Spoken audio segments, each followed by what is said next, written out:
Good evening and welcome to Daily News Podcast. Your daily digest of everything Mangalore has to offer, from the critical to the captivating. Join us as we delve into today's top stories. A tragic incident took place in Udupi late Wednesday night when a private bus driver lost his life in a collision involving two motorcycles. The deceased, identified as Sandeep, was a driver in a private city bus in Udupi. The accident occurred near Mangaluru Junction at Parampalli Cross Road, where two motorcycles collided head-on, leaving both riders severely injured. One of the injured bikers is in critical condition and has been hospitalized. The injured were swiftly taken to the hospital in a goods tempo. A video of the incident has been widely circulated on social media, shining a light on the importance of road safety in our city. In a recent development, a leopard was sighted near a residence in Shaktinagar, Mangaluru, causing alarm among locals. The big cat was seen close to Evelyn De Silva's home in Cordell, Shaktinagar, raising safety concerns in the neighborhood known for its high population of children. Residents are urging swift intervention from the Forest Department to prevent any potential risks. Stay tuned for updates on this developing story in Mangalore today. Boosting the confidence of SSLC students, Deputy Commissioner Darshan HV announced plans to personally visit select schools in Dakshina Kannada district, along with the Zilla Panchayat CEO and the Superintendent of Police. This initiative aims to uplift students' morale ahead of the upcoming examinations. Stressing on mental health support, Telemanis offers free counseling services to students facing exam stress. Additionally, a dedicated helpline will soon be launched by the district administration for SSLC and PU students to address grievances and provide necessary support. With the third preparatory examination for SSLC students slated to begin on February 23rd, efforts are in place to ensure better performance and support weaker students. As the SSLC examinations are set to commence on March 18th, a total of 29,397 students will be appearing. Similarly, for the two PU examinations starting on February 28th, 37,337 students have registered. Webcasting and CCTV surveillance measures have been put in place to ensure a fair examination process. The authorities urge students to stay focused, ignore rumors, and approach the exams with confidence. The Namma Saras Mela 2026, a national-level exhibition cum sale organized by the Department of Skill Development, Entrepreneurship, and Livelihood, is all set to kick off at Karavali Grounds in Mangaluru from tomorrow till the 28th of this month. With the participation of women from 15 states and all districts of Karnataka, visitors can explore and purchase a diverse range of district-specific products at 120 stalls. From Chanapatna toys to silk saris, spices, home decor items, and a variety of food products, there's something for everyone. The event will also host a special Akka food court serving delicious North Karnataka dishes and non-vegetarian delicacies. Attendees can also enjoy daily cultural performances and participate in training sessions aimed at promoting women's entrepreneurship. So mark your calendars and make sure to visit this vibrant celebration of creativity, culture, and entrepreneurship right here in Mangaluru. In a shocking incident, a 37-year-old woman from Udupi fell victim to an online parcel scam, losing 7.1 lakh to fraudsters. The woman, identified as Rani, was befriended by a scammer on Facebook who later lured her into believing he had sent a parcel containing valuable items. After transferring Rs 45,000 for processing charges, she was coerced into making further payments towards taxes and other fees, totaling up to 7.10 lakh. Realizing she had been swindled, Rani filed a complaint with the police. A case has been registered under relevant sections of the IT Act and the Bharatiya Nyaya Sanhita. Citizens are urged to remain cautious and verify the authenticity of online transactions to avoid falling prey to such scams. Stay tuned for more updates on this developing story. Tragic incident in Mangaluru as a 22-year-old youth named Roshan allegedly died by suicide after attempting self-harm and hanging himself from a ceiling fan at an apartment near Kadri Shiva Bagh. Roshan, a native of Peruvadu in Kumbla, Kasaragod district, Kerala, was working at an ice cream shop near Kadri Park. Sources reveal that he had attempted suicide on Tuesday night by cutting his hand and later hanging himself. Reports suggest a liquor bottle was found in the room. Police discovered a girl's name written on the wall in blood and a WhatsApp status indicating it was his last status. Family members mentioned Roshan had previously attempted suicide in his hometown. The Kadri police are investigating this heart-wrenching incident. Catholics in and around Mangalore embarked on their Lenten journey as they commemorated Ash Wednesday with solemn masses and the marking of ashes on foreheads as a symbol of repentance and mortality. Bishop Rev. Dr. Peter Paul Saldanha led the service at the bishop's house in Kodialbale, urging the faithful to embrace prayer, sacrifice, and renewal during this season. Clergy members Monsignor Maxim L. Noranha, Maxim Rosario, and Rupesh Madtha joined in administering ashes and partaking in the observance.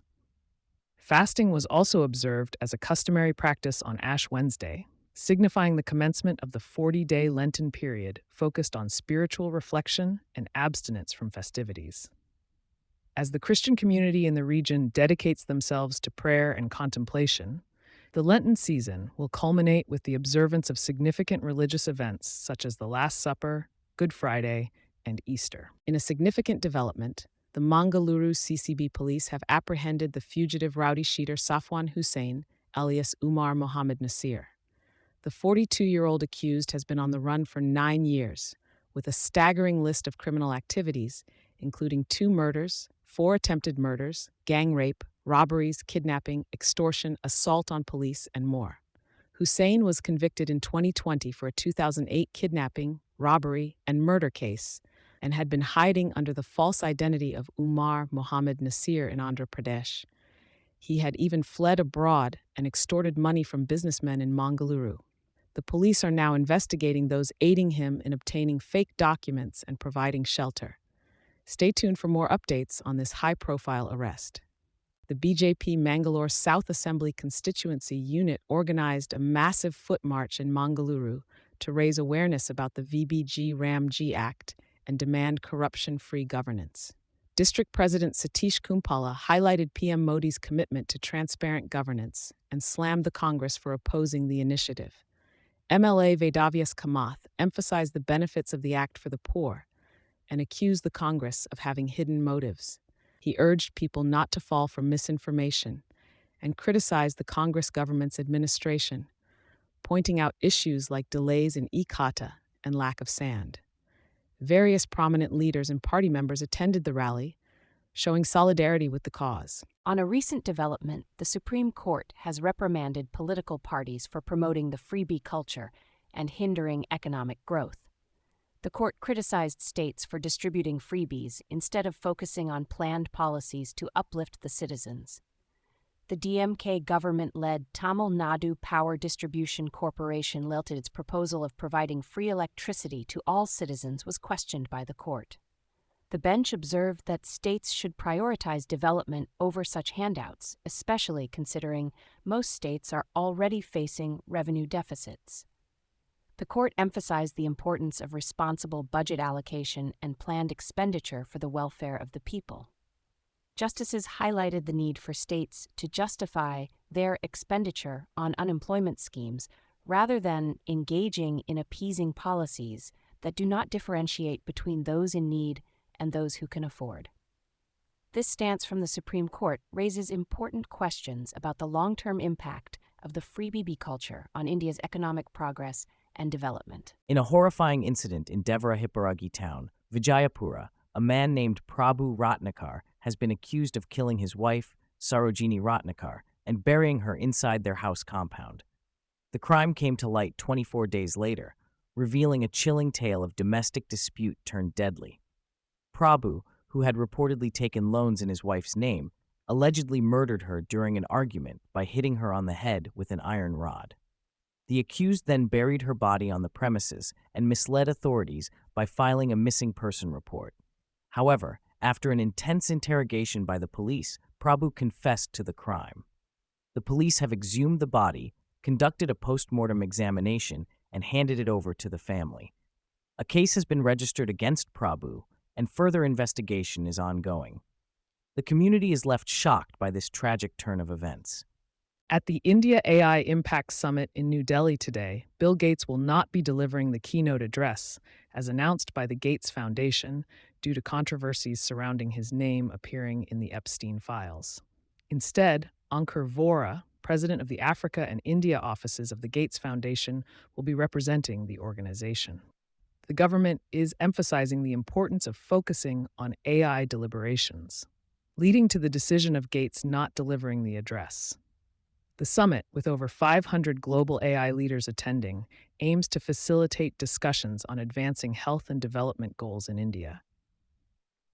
Despite being named in the Epstein files, Gates has denied any wrongdoing, expressing regret over his past interactions with Epstein.